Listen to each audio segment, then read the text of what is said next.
everybody. It's so lovely to see you all here today. Thank you for taking the time.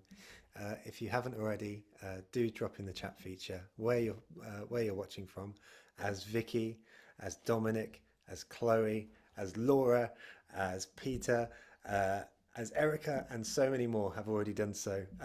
It's a thrill to see you. Thank you all for taking the time and for checking in from around the world. We've got Joanna in Switzerland.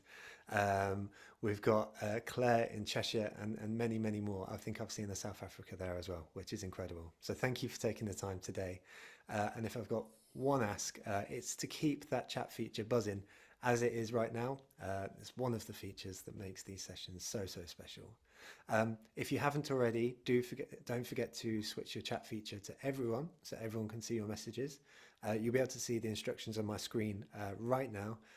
So this is for you, Justine, who has just popped in the chat feature. That's your first time today, so welcome, Justine.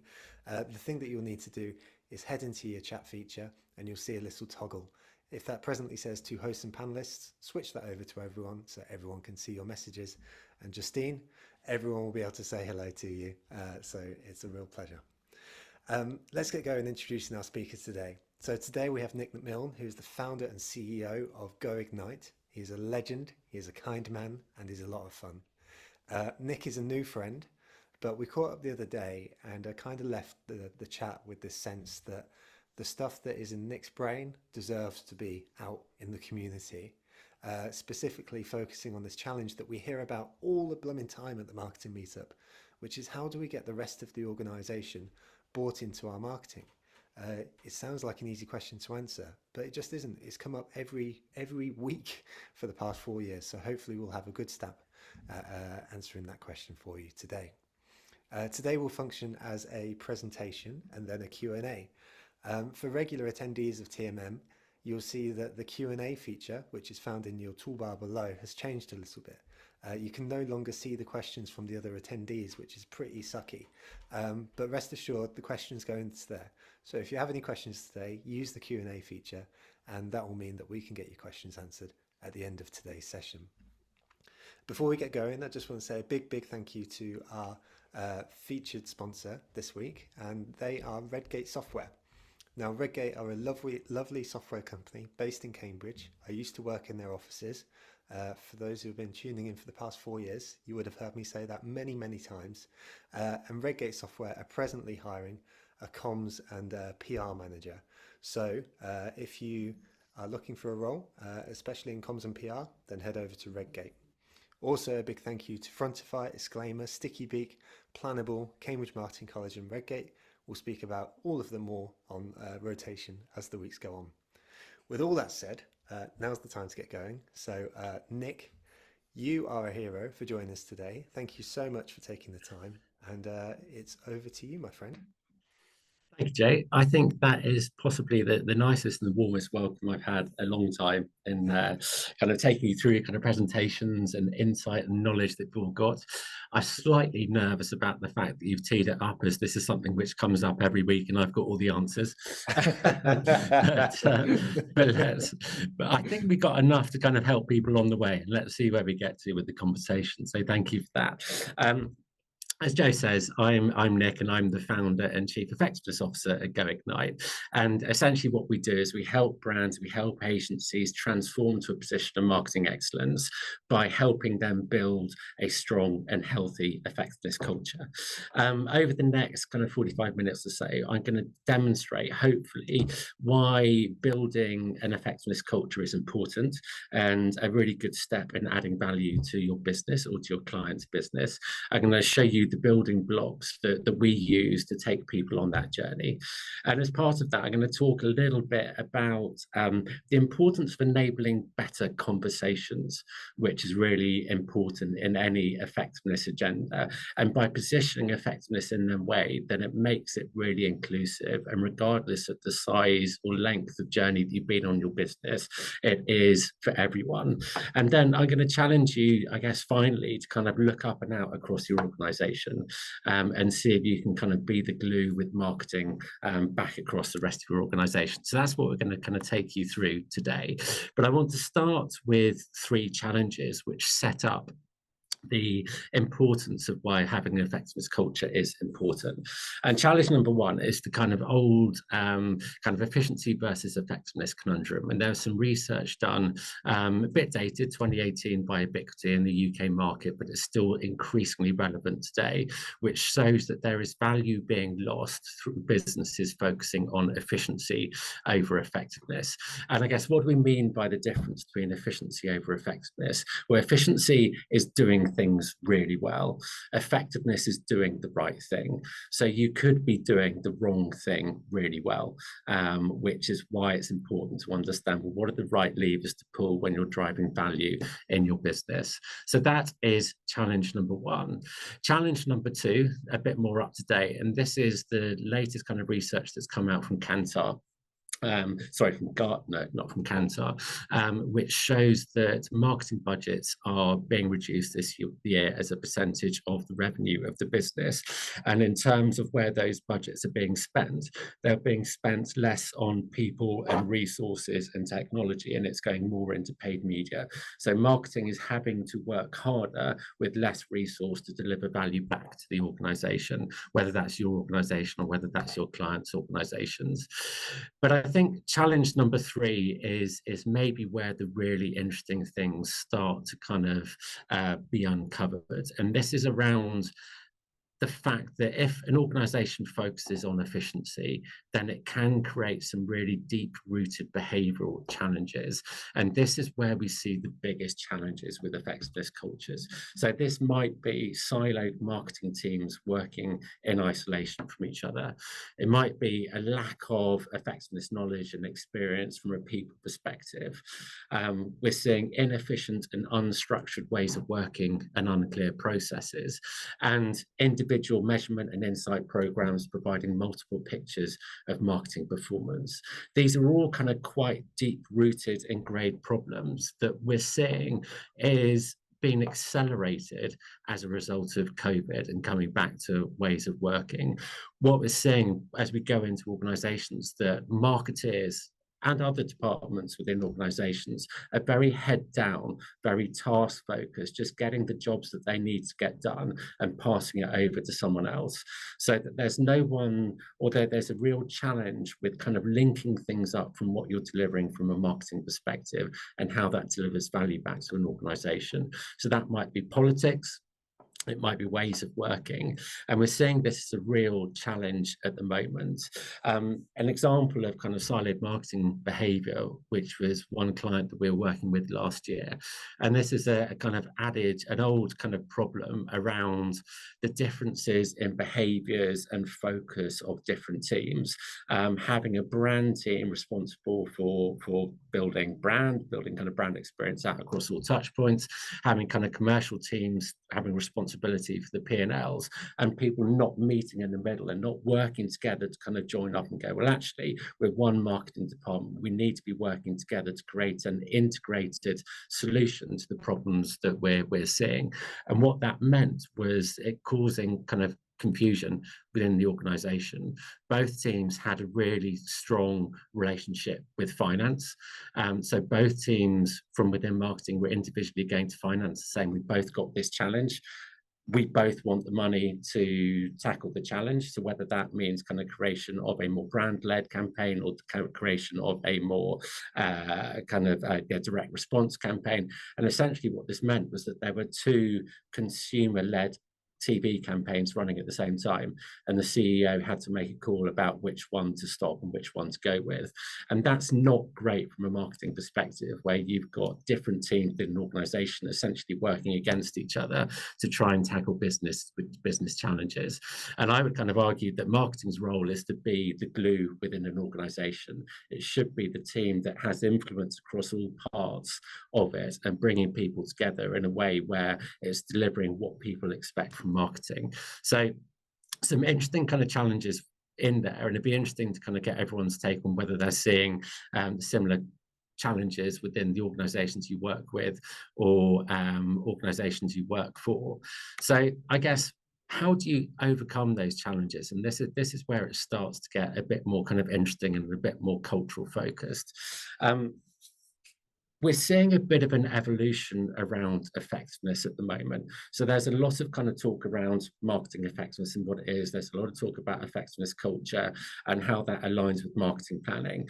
And we would argue that the latest kind of industry movement is around marketing excellence, being the best that you can be and starting to bring all of these individual assets and ways of working and capabilities together. So to do that, we really need to kind of look at defining what effectiveness is and how that differs from effectiveness culture. Now, I'm going to show you a very, very brief video. And this is what normally happens when you ask people, how do you define marketing effectiveness and what does it mean to you?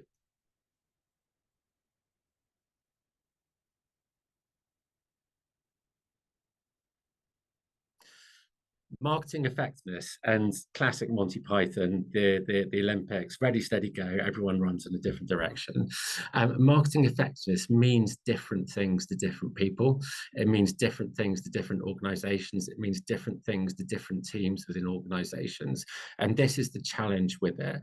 And what we're trying to do is we're trying to kind of create a common language around what marketing effectiveness is and how that links through to effectiveness culture.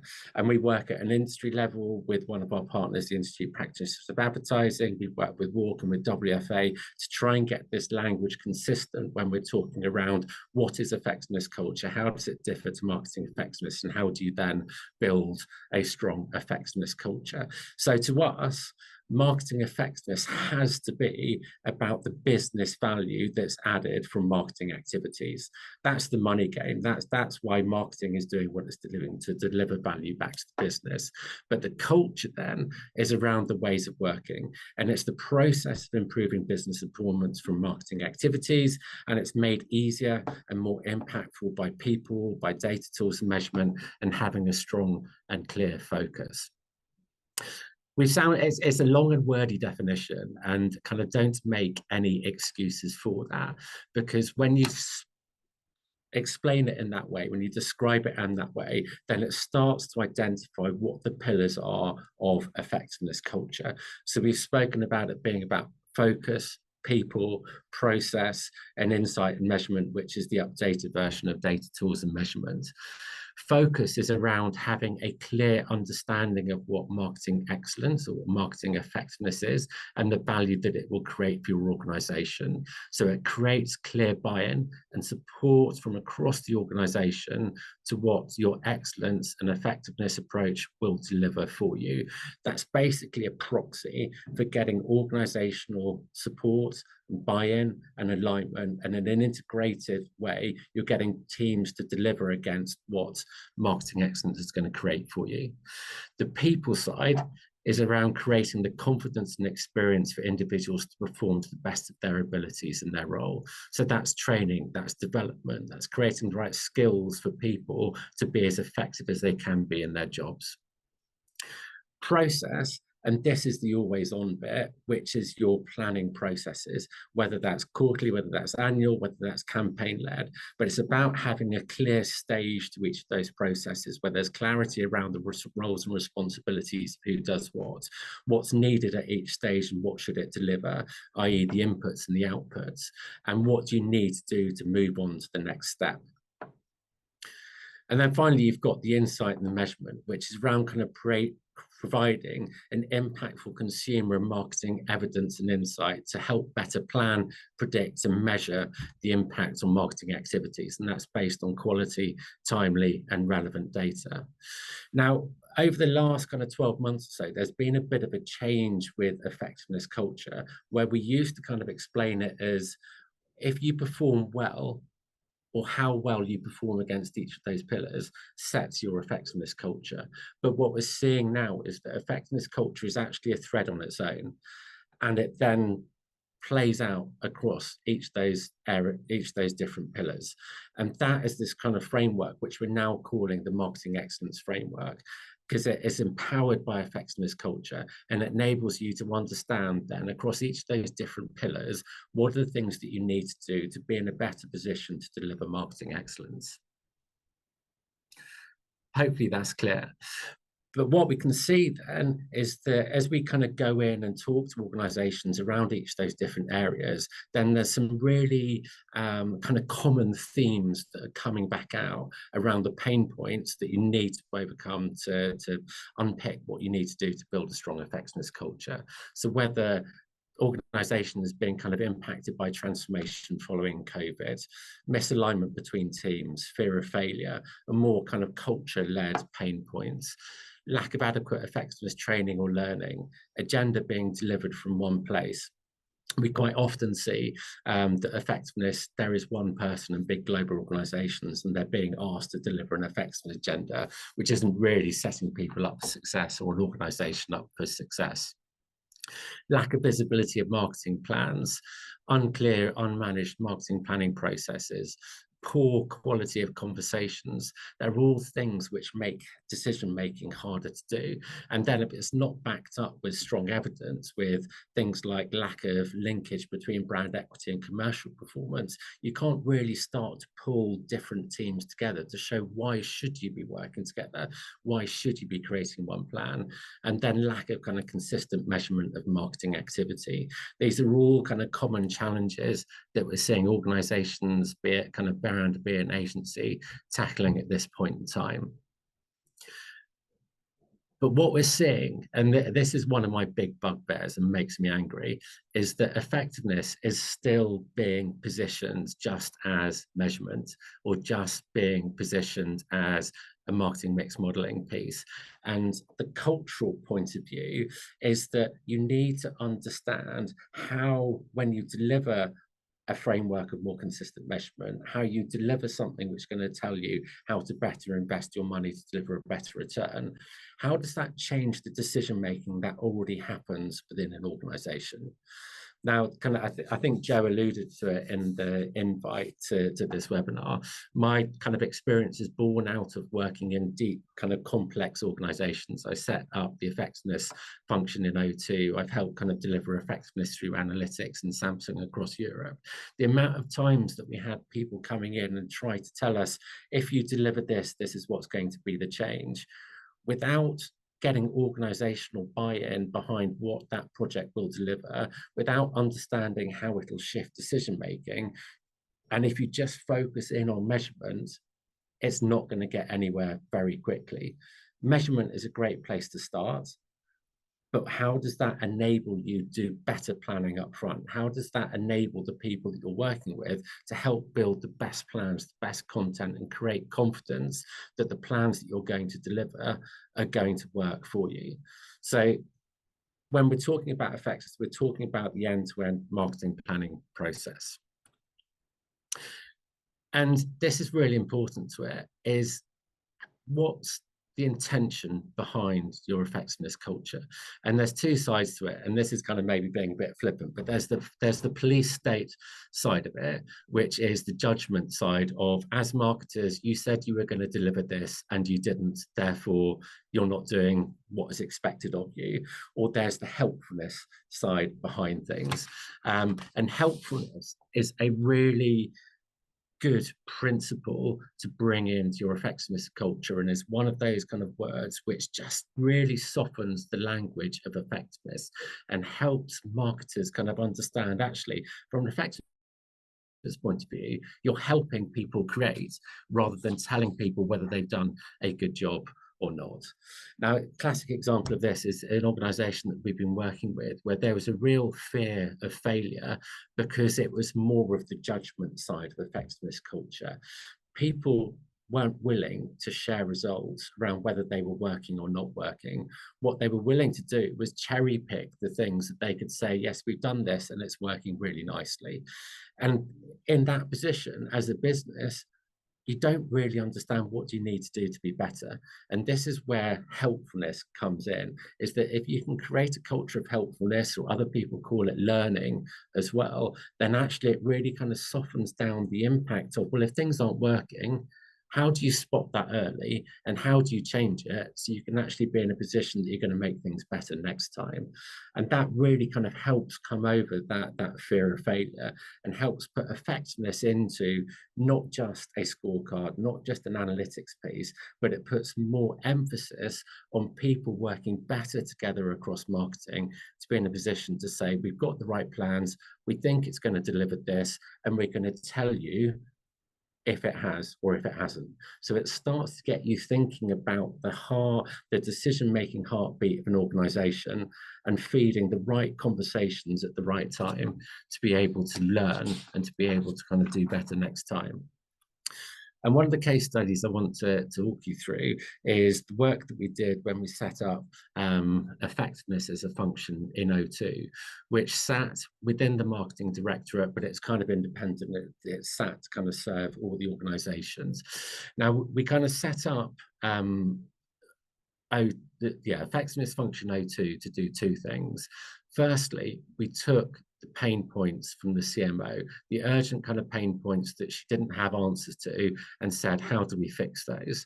And that gave us credibility straight away at the top table, her top table, to go in once a month, once a quarter, and say, how is your marketing working? How is it performing? What are the things that you need to do differently? And the biggest impact that we had within 3-4 years of delivering what we delivered in O2, and we did scorecards, we did a big econometrics program. It wasn't that which made the difference. The difference was helping the CMO and her leadership team have better quality conversation based on evidence. And we took opinion off the table. And that suddenly enabled you to have richer conversations, arguing less around what's driving what particular behavior, what's driving what outcome. And it meant then that you could get to a position of more unity and integration across marketing between the different teams, whether that's product, proposition, pricing, commercial teams, and really get behind one plan for what marketing was delivering. And I think the proof point behind this was that we had something like a 15% reduction in media spend, but we delivered a 20% uplift in brand equity measures, as well as still driving value in terms of revenue and profitability. So over a 2-year, 3-year program, by having better quality conversations, by having clearer insight aligned to the decision-making process and rhythm of the organization, we were able to take opinion off the table.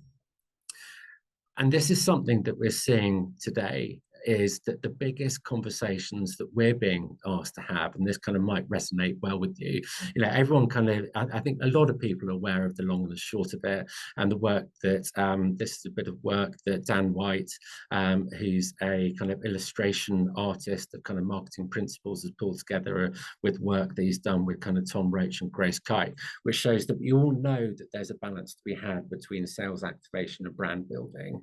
But how do you take the organization on a journey to understanding that there needs to be a better balance of investment across the two? For us, this is about informed conversations. Now, I kind of already stated that you can be anywhere on your journey in terms of how long you've been in business. You might not have all the data that you need to start to have a really kind of forensic econometric program. But if you can start to build up the evidence to have a conversation around what's working, what isn't working, creating a culture of people being able to share whether things aren't working and understanding why they are or why they aren't working, then you can start to be in a position where you are taking the organization through this journey to say, well, actually, we think we can deliver better value by increasing slightly more within brand versus acquisition activity, and proving whether that's worked or not. And it's about partnerships with marketing and finance, partnerships with marketing commercial teams, and hosting much richer conversations based on the evidence that you're creating around the plans that you've got. And once you start on your effectiveness journey, it's really hard to get off. And in fact, you shouldn't get off. We're in a fortunate position where we run the IPA's annual effectiveness culture benchmark. And what we were able to show in the first year that we ran this was that the biggest impact you can have with effectiveness culture in any organization, be it an agency or be it a brand, is start your journey. Start your journey and create your roadmap for what effectiveness means to you, what marketing excellence means to you, and what you're going to do over the next 2 years to deliver against that. And that will double the impacts that it has. It will create a stronger effectiveness culture because you are essentially creating alignment across marketing teams and broader than marketing and creating an integrated view of what you're delivering. And then it's about being consistently on that journey, understanding where the pain points are across each of the 4 pillars, having your finger on the challenges, whether you can see them coming and you can stop them impacting your journey, or whether you can quickly overcome them, and keep that consistent view on your effectiveness culture and keep that journey going. And if you can do that, then you should start to see improvements and transformation in 2 areas. One, around the ways of working. So by identifying and overcoming the effectiveness challenges, designing and delivering the right approaches, the frameworks and toolkits into the ways of working, aligned then with increasing the incremental value from marketing activities and striking that better balance between effectiveness and doing the right thing and efficiency in terms of doing things well. And what we're seeing then is that you can overcome those pain points that we highlighted at the beginning of the webinar 20, 30 minutes ago. So we're seeing then teams that have dedicated approach to building an effectiveness culture are more successful in creating integrated and aligned marketing teams. We're seeing that there's better kind of support for people to learn around what you can do, balancing art and science of effectiveness. We're seeing that there's a clearer way of creating planning processes which are articulate. They've got a step-by-step view of what's needed, what the inputs and outputs are, and whose roles and responsibilities there are across those processes. And then we're seeing that people are moving from a position of kind of individual insight and effectiveness programs into having a kind of machine where everything kind of feeds into the rhythm of the business and the decision making. Now, we run an effectiveness community called the Ignition Room, and if anyone kind of wants to see and learn around how to better build an effectiveness culture, then we'd love you to come and explore that. We do monthly get-togethers called huddles. We do kind of one-to-one conversations through the Ignition Room bite size, and we bring together all the kind of the best in learning in effectiveness, kind of reading and articles to help build an effectiveness culture. But I guess my question to you is, and I haven't seen whether there's the number of questions that we've got coming through, and I think, Jay, you're going to help me kind of tackle those and answer some of those, is where do you see your biggest challenge building effectiveness culture, either in your organization or organizations you work for? And secondly, what are you going to do today to have a better conversation? Hopefully now knowing that that is a route for everyone to help start to drive a strong effectiveness culture.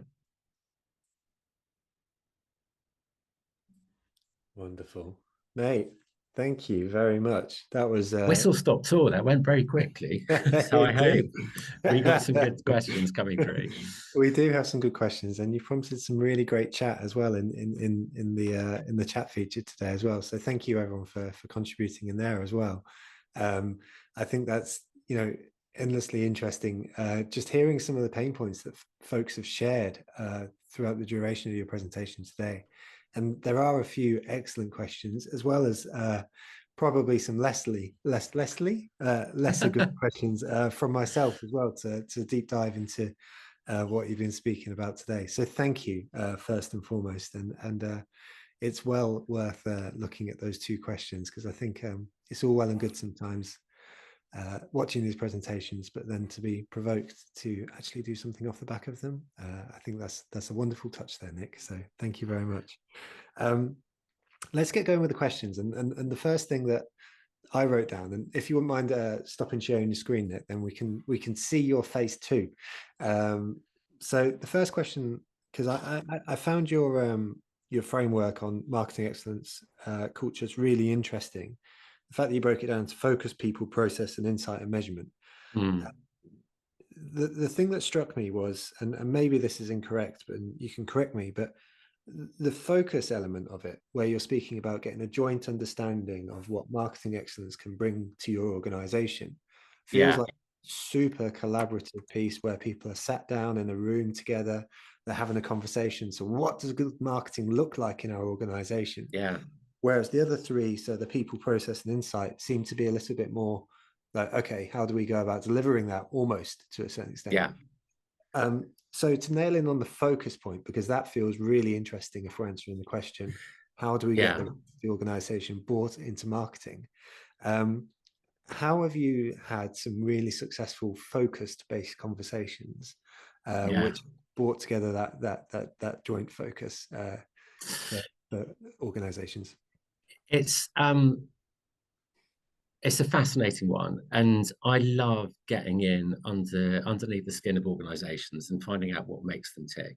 And the really good thing when you focus on the focus, pardon the double focus, is that if you don't just look for the marketing view Mhm. of what marketing excellence is, then you suddenly get a really rich view of the expectations and challenges of what marketing should be delivering for people, and trying to put some guardrails and narrative around what it is. And there was a really good example that we went through. One of the first kind of projects that we set up, it was with an online secondhand car business, and we went into organizations. We speak to the CFO, the CMO, we talk at all different levels. And we went into the CFO, we asked one question, and 20 minutes later we were still being told exactly what marketing should be.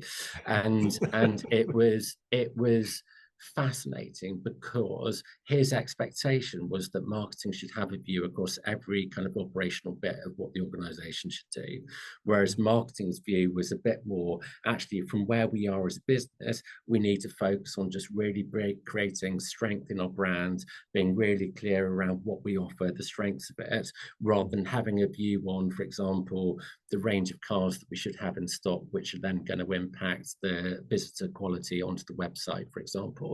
So I think the focus bit is really kind of critical bit to starting to set expectations of what marketing delivers today, but also the journey for what it should be delivering in 12 months' time, in 24 months' time. And we always say to people, it is almost more important to say what marketing isn't delivering and shouldn't be delivering today versus what it should be in 12 months' time, 24 months' time, because you're then controlling your narrative, you're controlling the expectations, and it enables a much richer conversation when it comes to things like, well, is it working or is it not working? I like that a lot. And out of interest, I mean, what was the conclusion of that? And I'm not so bothered about the conclusion of the conversation, but how did you reach a conclusion, and what was the output in that, in terms of how it's sort of articulated? Was it like, we are responsible for X and not for Y, or was it Yeah, yeah, um, yeah, yeah. Yeah, very, very much that. It was something which the marketing team hadn't become aware of, that expectation that they should be having a broader reach across the organization. And then it becomes then, well, we can't do that because of X, Y, and Z. We haven't got the resource, we haven't got the experience, we haven't got the manpower, the ability to do that. So it becomes then it became a joined up conversation of how do you get there? Or maybe it shouldn't get there. So therefore controlling the expectations, or being able to deliver against those. that's wonderful. Thank you, and that's really useful. There's a great comment in the chat feature, which I'm going to link to a question in the Q&A here. So Yes. the comment comes from Grant. So Grant says, I find this a critical and challenging topic because it strikes at the heart of the quality of marketing leadership at an organization. Some CMOs are phenomenal, others less so, and some companies don't have one at all, leaving heads of marketing out of the boardroom when it matters. There's also a huge difference between marketing-led businesses and businesses that have a marketing department that is essentially an internal agency working for internal clients, which is a really good comment. I want to link this to a question from Eileen, who has popped it in the Q&A, who has asked, how do you push these transformations through in a sales-led, short-term macho culture?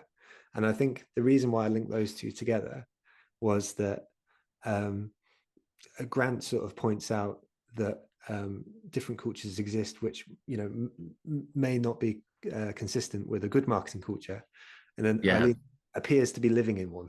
So, um, so how if we take the question, but you can broaden it out. Yeah. So how would you push through these transformations in a culture that perhaps isn't consistent with what we've spoken about today?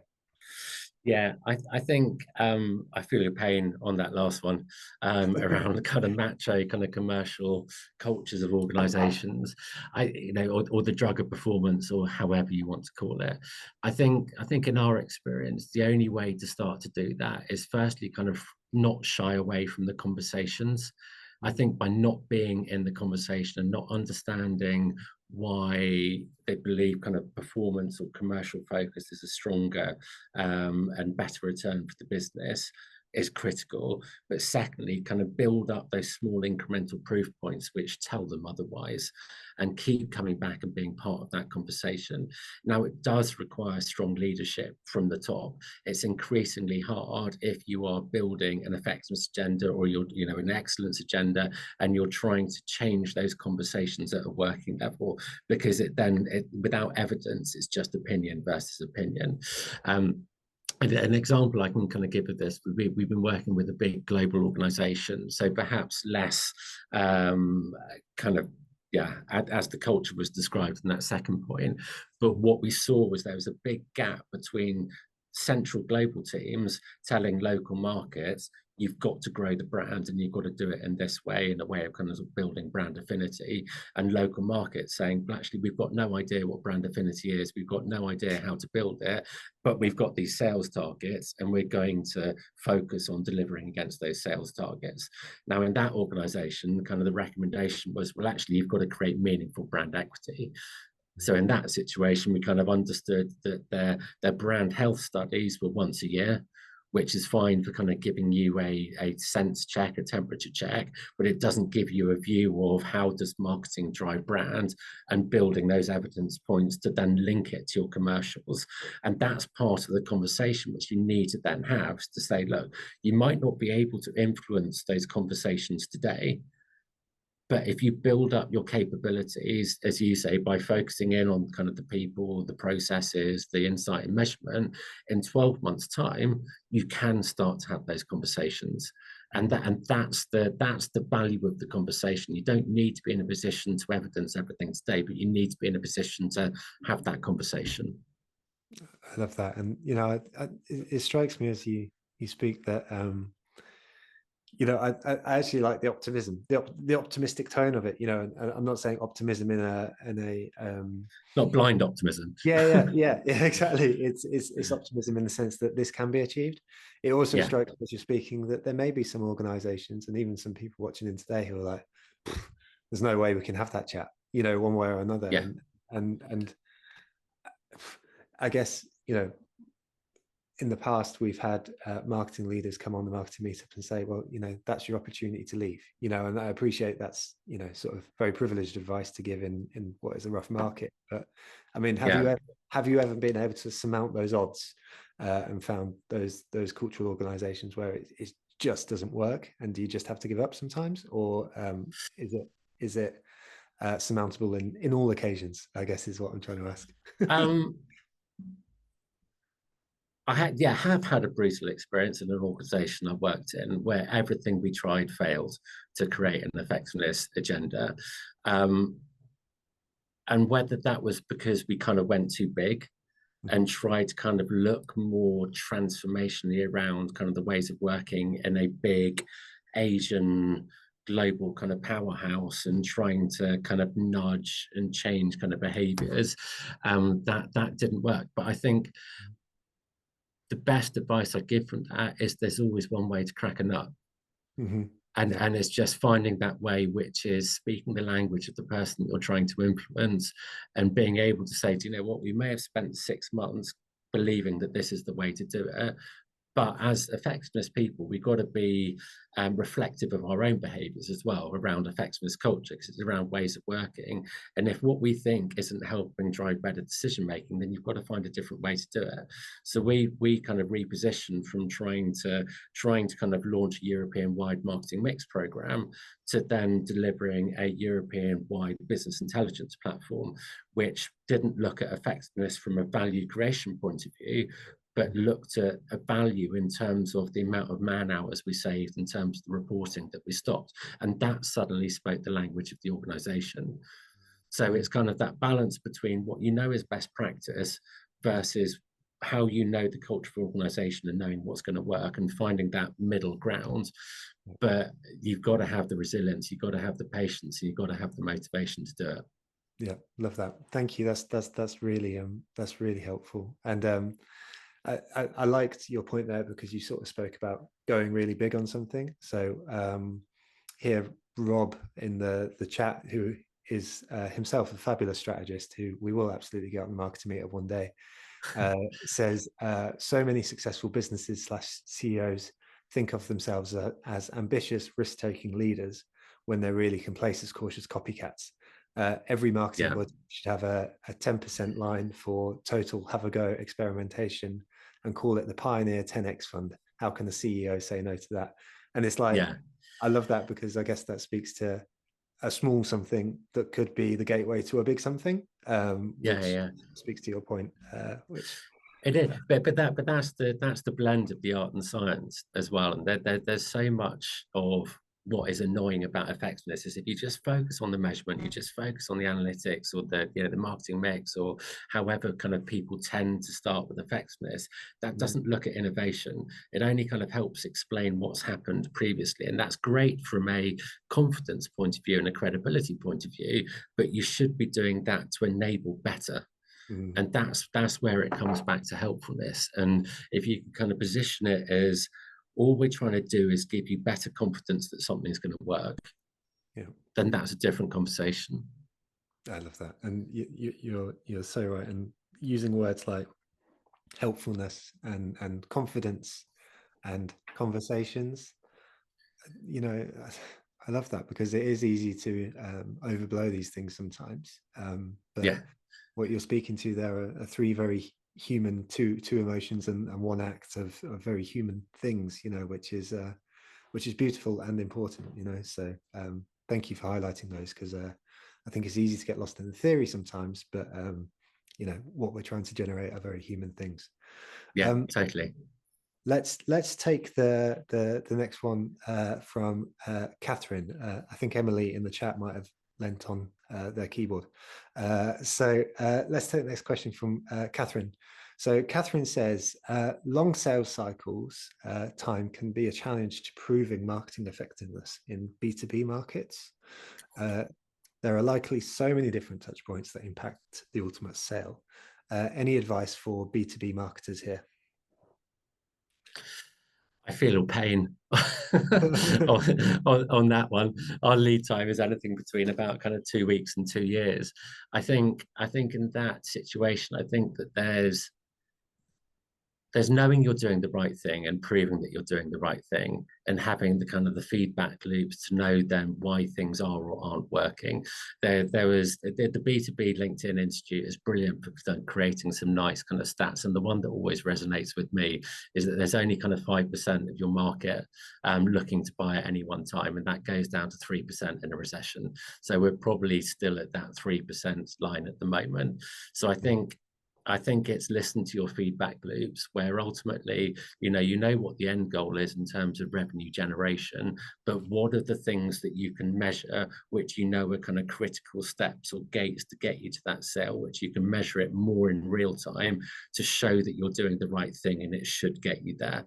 I think, the B2B sales measurement side of things is harder because it's more people focused. It becomes more account led rather than kind of individual response touch points led. So it's harder to measure, it's harder to get an accurate view. But I think that there's enough data out there where you can identify the key steps in the journey, however long that journey is, and get a good feeling even if you can't measure it 100% accurately around whether things are working or not. Yeah, bang on. Love that. And it's worth checking out. We did a webinar a few weeks ago with Rima, who spoke about reporting, and she made a similar point around the touch points and how, even though they may be longer, there are still some classic steps that most folks will go through. You know, obviously with customization along the way, but that's something to watch if that would be useful.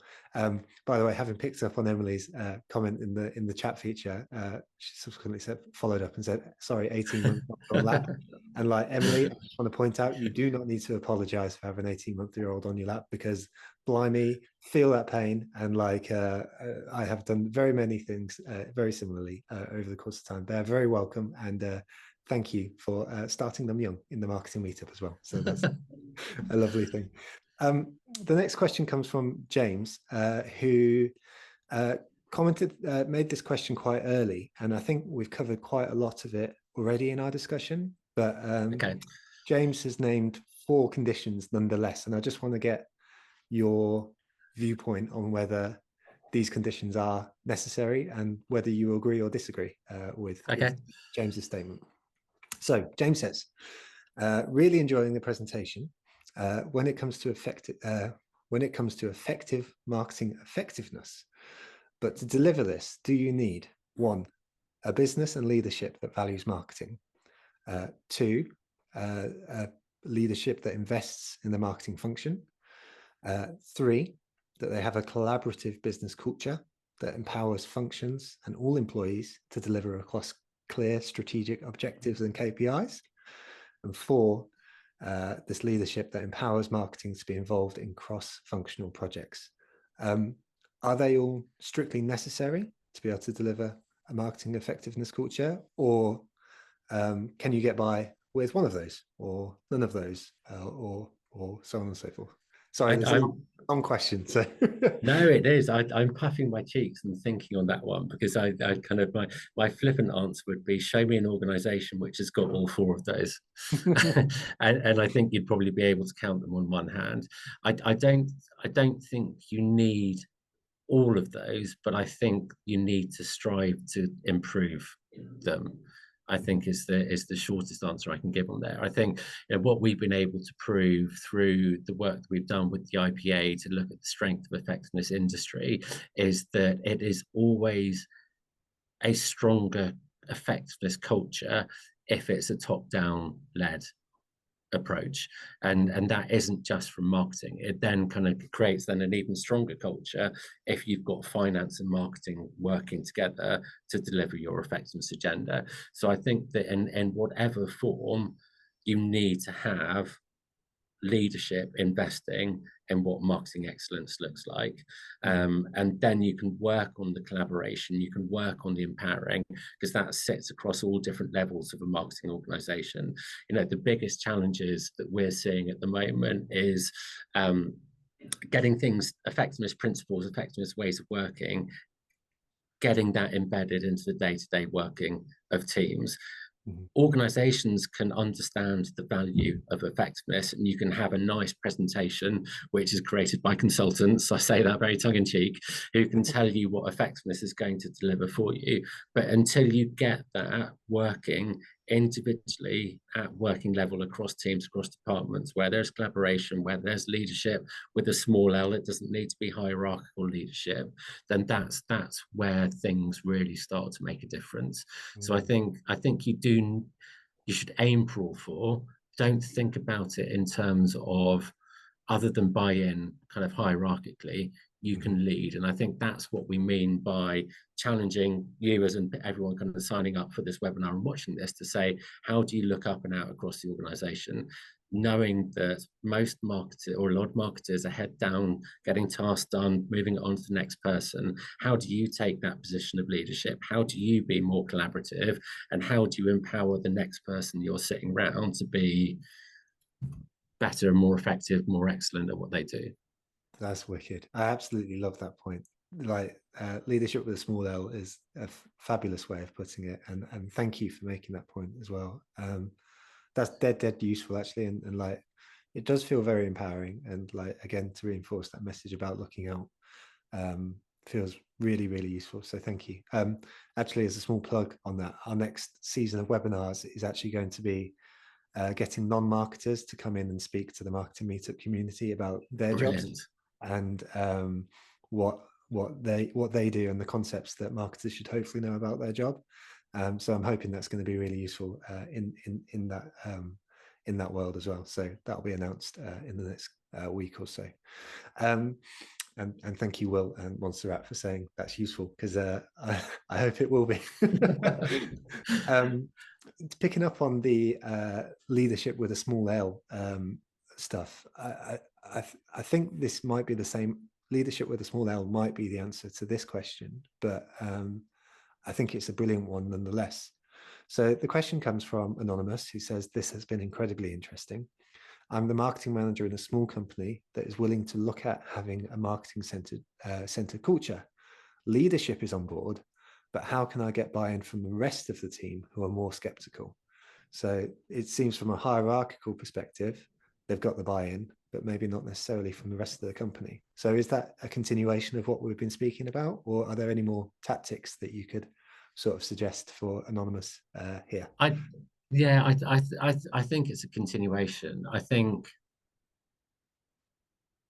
a lot of the resistance you get from marketing on a day-to-day level is the effectiveness is just another thing that people have to do.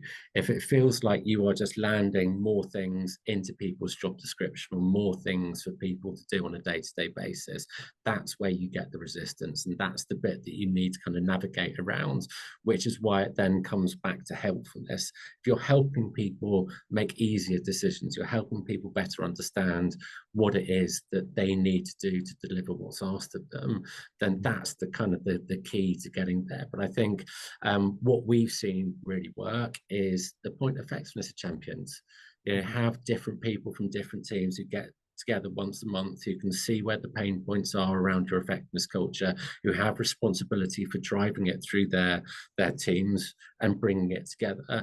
Then suddenly it becomes not just one person's responsibility, which is where it can often sit and often then be hard to kind of make a difference. But if you're kind of enabling through helpfulness and enabling through empowerment as well, then I think that would be our recommendation for how to do that. Lovely. And it is, I'm going to get super tactical here because I think folks sometimes appreciate that. How do you go about facilitating some of those conversations? So Montserrat, for example, here has popped in the chat that I reckon the biggest resistance comes from the fact that not many other people know what marketing is or does, particularly technical marketing. So I love your point about helpfulness, because it's like, Mm. what are your challenges and how can we help? Ironically, I was going to suggest lunches and learns, and then Montserrat's put in the chat, lunch and learn doesn't always work. But like, how do you how do you practically sort of engage in those conversations when other people are head down in finance or operations or HR and stuff like that?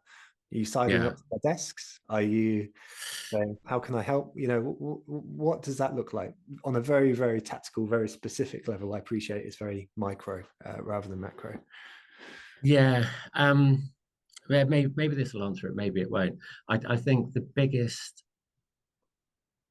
thing that we've seen make a difference is thinking about effectiveness upfront in everything that you do. So starting any business decision conversation with, well, what's the lay of the land at the moment and what's worked and what hasn't worked, and swapping it round from being an end piece to swapping it round to being an upfront piece. And then it's kind of putting everything on the table to say, what have we learned over the last 2 years and how does that help us navigate the next 12 months? And then it's less around the fact that it's marketing and it's more about it being kind of organizational learning, which might still be too macro rather than micro on this. But I think it's the biggest thing that you can do is swapping it around in your planning process. Yeah, Start with what you know. Everyone's got a view of what you know. Let's have those conversations up front, find out where the differences are, find out where the similarities are, and build relationships from there. that's fabulous. And you know, I appreciate you've been making this point throughout the duration, but actually, when you've just phrased it like that, it really landed for me in the sense that, like, we're not walking into these conversations as marketers. You know, we're walking into these No, conversations as Nick who wants to help. You know, yeah, Rob, you know, yeah, and you come in and say, you know, what's ailing you, Rob? And they might tell you, and you might be able to help, and it might be a marketing solution. And then, yeah, you know, that conversation, I guess, yeah, yeah. yeah, So there's a really nice kind of organizational bit where some organizations work around this, was they kind of work in pods to tackle business challenges. So rather than creating a marketing view of what the business challenge is, or a finance view, or an operations view, you've got teams of experts together centered around tackling one thing. And that's a really nice way of working, which gets you out of you're there as an expert with your knowledge alongside other people, and that might be a more marketing led view or a finance led view, but essentially you're tackling the same thing. yeah, bang on. I love that. Thank you very much. I really, really appreciate that. It feels lighter in a way, Good. which is useful. Um, I want to take a question from Charlie because a large proportion of the TMM community will be in SME size businesses. Yeah. Um, and we've spoken about marketing in general, but it would be good to focus in on those folks, particularly for this question. So Charlie asks, it's hard to prove the effectiveness of a brand, especially for a small company. Any suggestions? And maybe if I just broaden that out into, you know, marketing is difficult in these smaller organizations. Yeah. And with the stuff that we've spoken about today, are there any modifications that you'd suggest for those who have less resources, less time, many hats, et cetera, et cetera? I think my top recommendation would have absolute clarity around what marketing should deliver. Because I think in a world where you've got small teams, you've got small resources, people are having to kind of flex and wear many hats, having absolute clarity around what marketing should deliver, it is critical. An example of that is a conversation we've had with a health business around whether it's marketing. So there's some B2C touch points. What they do is they have some samples on their website which people sign up for. Marketing delivers that. It's someone else's responsibility to then drive that through to sale, but marketing is being delivered on the sale. So having that kind of conversation to say, what absolutely are you going to hold your hat on and die for, to say we are working, we are not working, and getting buy into that is the best thing that you can do. Love that. That's really, really helpful. Thank you very much. We're drawing to a close, so I'll take one last question from Christina with a question that I think is really pertinent for the times that we're in at the moment. So it's the bottom question in the Q&A presently, but I think it's a great one. So Christina asks, leadership support is not linear, like nothing human is linear. So how do you build resilience and prepare for drought periods? And presumably, is that a similar answer to what you've just said? Or, you know, I mean, how do you start to see that? Because I can imagine effectiveness feeling great in great times, but these Yeah. conversations feeling more strained potentially in difficult times. So is there any difference? Um, Effectiveness becomes more important in lean times. I think it's easy to not, and when times are good, it's easy to not think about what's driving that good performance. When Mhm. times are lean, you need to really forensically understand, well, why is that, and what are the routes out of that. And I think that's why everyone always should have an eye on what effectiveness is. If you're just waiting until the times are lean, you've probably left it too late, because you haven't got your view of, well, what is it marketing's deliver? Where's the money gone? Has it delivered what it's supposed to do? What are the efficiency side of things? What are the effectiveness side of things? So yeah. So I know that's probably not a succinct answer to that, but I think it's just about having the right framework to be able to say, we know it's not, things aren't working and this is why, Yeah. which comes back to the conversation. Beautiful. Mate, you've been outstanding today. Thank you very, very much. I really appreciate you sharing as you have. It's Been a been pleasure. Thank you for having me, and thanks for the questions. Not at all. Like, the community's been on fire today. So thank you all for some wonderful chats and some wonderful questions. Um, Folks, we're not here next week. We're having a week break in our webinars. So I just want to highlight that if you haven't seen our interview with Seth Godin, then that went live last week. So if you'd like to catch up on that and haven't seen it so far, there's a QR code on your screen right now. It was another fabulous session, which will hope you keep you going in the week intervening. And also a big thank you to our sponsors for this week, and specifically Redgate as our featured sponsor. They've got a marketing role presently open in comms and PR. They're a lovely company, so well worth checking that out. As well as a big thank you to Frontify, Exclaimer, Sticky Beak, Planable, Cambridge Marketing College, and Redgate. They're all fabulous. And thank you everyone for popping in the chat right now. Nick, I hope your ego is exploding because you're getting a lot of thanks and a lot of praise from a lot of lovely people. So with all that said, we'll hopefully see you in a couple of weeks for our first session in our next season, where we're going to be inviting non-marketers to speak to our community. And with all that said, you're absolute legends. I hope the rest of your day is fabulous. Thank you again, Nick, and we will see you all very soon. Take care.